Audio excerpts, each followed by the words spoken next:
সাংবাদিক বন্ধুসকল, আপোনালোক সকলোৱে এই কথা জানে যে অসমৰ বান পৰিস্থিতি অত্যন্ত জটিল আৰু এই বান পৰিস্থিতিৰ ফলত প্ৰায় 11খন জিলাৰ লোক ক্ষতিগ্ৰস্ত হৈছে। বিশেষভাৱে 7,42,000তকৈ অধিক লোক ক্ষতিগ্ৰস্ত হৈছে। খেতিপথাৰৰ পৰা আৰম্ভ কৰি গৰু ম'হ বিভিন্ন ধৰণৰ ব্যৱসায়ী প্ৰতিষ্ঠান ক্ষতিগ্ৰস্ত হৈছে। আৰু আটাইতকৈ বেদনাদায়ক কথা, এতিয়ালৈকে প্ৰায় 47জনতকৈ অধিক নিৰীহ লোক এই বানত মৃত্যুবৰণ কৰিছে।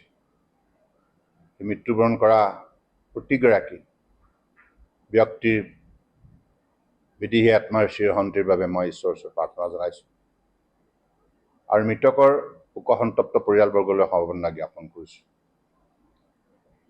আৰু এতিয়াও বহু সন্ধানহীন হৈ আছে। মই এই সন্দৰ্ভত ৰাজ্য চৰকাৰৰ মাননীয় মুখ্যমন্ত্ৰী ডক্টৰ হিমন্ত বিশ্ব শৰ্মা ডাঙৰীয়াৰ সৈতেও বাৰ্তালাপ কৰিছোঁ আৰু তেখেতৰ কাৰ্যালয়ে যি তথ্য মোলৈ প্ৰেৰণ কৰিছে গোটেই বান পৰিস্থিতিৰ সন্দৰ্ভত, সেই তথ্যৰ ওপৰত ভিত্তি কৰি আজি আমাৰ কেন্দ্ৰীয় চৰকাৰৰ কেবিনেট বৈঠকত বান পৰিস্থিতিৰ সন্দৰ্ভত বিতংভাৱে উল্লেখ কৰা হয়। আৰু আপোনালোকে জানে, প্ৰথম দিনটোৰ পৰাই কেন্দ্ৰীয় ৰাজ্য চৰকাৰৰ মাজত এই ক্ষেত্ৰত বাৰ্তালাপ চলি আছে আৰু ৰাজ্য চৰকাৰৰ মাননীয় মুখ্যমন্ত্ৰী ডাঙৰীয়াকো কেন্দ্ৰীয় চৰকাৰৰ তৰফৰ পৰা স্পষ্টভাৱে এই কথা আশ্বাস দিছে যে কেন্দ্ৰীয় চৰকাৰৰ পৰা সকলো ধৰণৰ সহযোগিতা ৰাজ্য চৰকাৰ আগবঢ়োৱা হ'ব। গতিকে সেইবাবেই অতি শীঘ্ৰে আজি কেবিনেটত এই কথাটো আমাক অৱগত কৰে যে অতি শীঘ্ৰেই অসমলৈ এটা উচ্চ স্তৰৰ প্ৰতিনিধি দল বিভিন্ন বিভাগৰ মন্ত্ৰালয়ৰ জ্যেষ্ঠ বিষয়াক লৈ অসমলৈ যাব। তেখেতসকলে ক্ষতিগ্ৰস্ত অঞ্চল ভ্ৰমণ কৰিব আৰু ক্ষয় ক্ষতিৰ বুজ ল'ব। আৰু ৰাজ্য চৰকাৰে যি প্ৰতিবেদন প্ৰস্তুত কৰিব ক্ষয় ক্ষতিৰ ওপৰত আৰু কেন্দ্ৰীয় চৰকাৰৰ প্ৰতিনিধি দলৰ সৈতেও মত বিনিময় কৰি সেই প্ৰতিবেদনৰ ওপৰতেই আগন্তুক দিনত ৰাজ্য চৰকাৰলৈ আৰ্থিক সহযোগিতা আগবঢ়োৱা হ'ব। কাৰণ ইতিমধ্যে প্ৰথম দিনটোৰ পৰাই আমাৰ ডক্টৰ হিমন্ত বিশ্ব শৰ্মা ডাঙৰীয়াৰ নেতৃত্বত, মুখ্যমন্ত্ৰী ডাঙৰীয়াৰ নেতৃত্বত ইতিমধ্যেই ক্ষয় ক্ষতি অঞ্চলত অসম চৰকাৰৰ মন্ত্ৰী, অসম চৰকাৰৰ সাংসদ, বিধায়ক আৰু পঞ্চায়ত বিভিন্ন পৰ্যায়ৰ জনপ্ৰতিনিধিসকলে জিলা প্ৰশাসনৰ সৈতে মিলি ক্ষতিগ্ৰস্ত অঞ্চলৰ জনগণক উদ্ধাৰ আৰু সাহায্য অভিযানত আন্তৰিকতাৰ সহযোগিতা আগবঢ়াই আহিছে।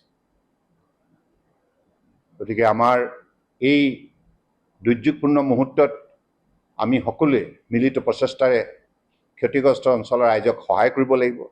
সেইকাৰণে অসমৰ সকলো শ্ৰেণীৰ ৰাইজলৈ মই আহ্বান জনাইছোঁ, তেখেতসকলে যেন ক্ষতিগ্ৰস্ত অঞ্চলৰ ৰাইজলৈ যৎপৰোনাস্তি আন্তৰিকতাৰে সহযোগিতা আগবঢ়ায় আৰু বিশেষভাৱে ক্ষতিগ্ৰস্ত হোৱা জিলাসমূহ হৈছে শিৱসাগৰ, চৰাইদেউ, যোৰহাট, গোলাঘাট, হোজাই, কামৰূপ, ডিব্ৰুগড়, নগাঁও, কামৰূপ মেট্ৰ', কাৰ্বি আংলং আৰু তিনিচুকীয়া জিলা। গতিকে এই সকলোবিলাক জিলাতেই জিলা প্ৰশাসনেও তেখেতসকলৰ তৰফৰ পৰা সাহায্য অভিযানত বিশেষভাৱে আত্মনিয়োগ কৰিছে আৰু সমগ্ৰ অঞ্চলতে এতিয়ালৈকে প্ৰায় 255টা ৰিলিফ কেম্প বহোৱা হৈছে। প্ৰায় 883খন গাঁও ক্ষতিগ্ৰস্ত হৈছে আৰু বহু অঞ্চলত আমাৰ খেতি পথাৰ নষ্ট হৈছে। গতিকে সকলোবিলাক কথা ইতিমধ্যে কেন্দ্ৰৰ পৰা যোৱা প্ৰতিনিধি দলটোৱে বিতংভাৱে পৰ্যবেক্ষণ কৰিব আৰু এই সন্দৰ্ভত ৰাজ্য চৰকাৰৰ সৈতেও বৈঠকত মিলিত হ'ব। ধন্যবাদ।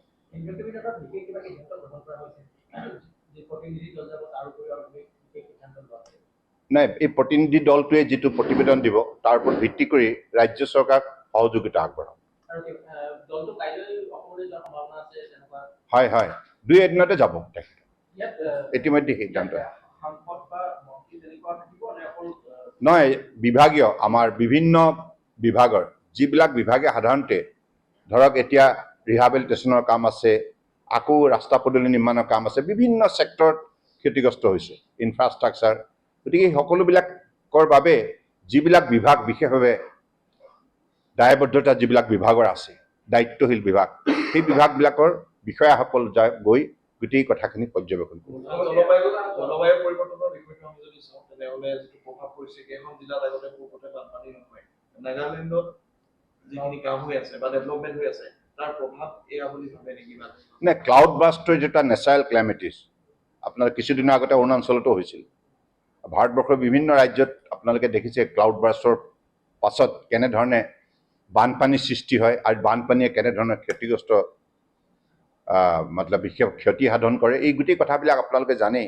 গতিকে এইটো এটা নেচাৰেল ক্লাইমেটিছ দুৰ্ভাগ্যজনক আৰু এই ক্ষেত্ৰত ৰাজ্য চৰকাৰ কেন্দ্ৰীয় চৰকাৰ মিলিতভাৱে জনসাধাৰণক সহায় কৰিবই লাগিব। এইখিনি আমাৰ দায়িত্ব আছে।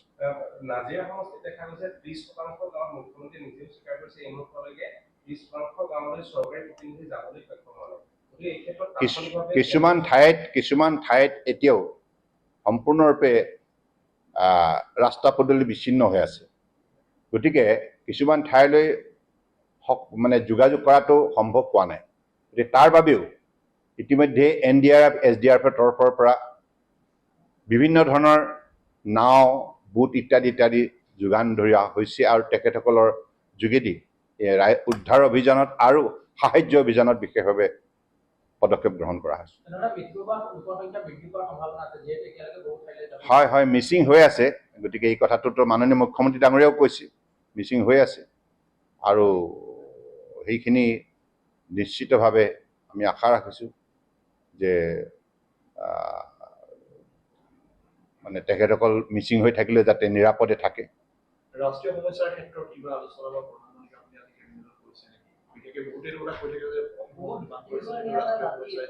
নাই, এইটো বানপানীৰ সমস্যাটোতো এটা ৰাষ্ট্ৰীয় সমস্যা। কাৰণ ভাৰতবৰ্ষত যিকোনো ঠাইত যিকোনো সমস্যা হ'লে সেইটো এটা ৰাষ্ট্ৰৰ সমস্যা। ৰাষ্ট্ৰৰ এটা প্ৰান্তত যদি ঘটনা হয় সেই ঘটনাটো ৰাষ্ট্ৰীয় সমস্যা হিচাপে গণ্য কৰা হয়। ধন্যবাদ।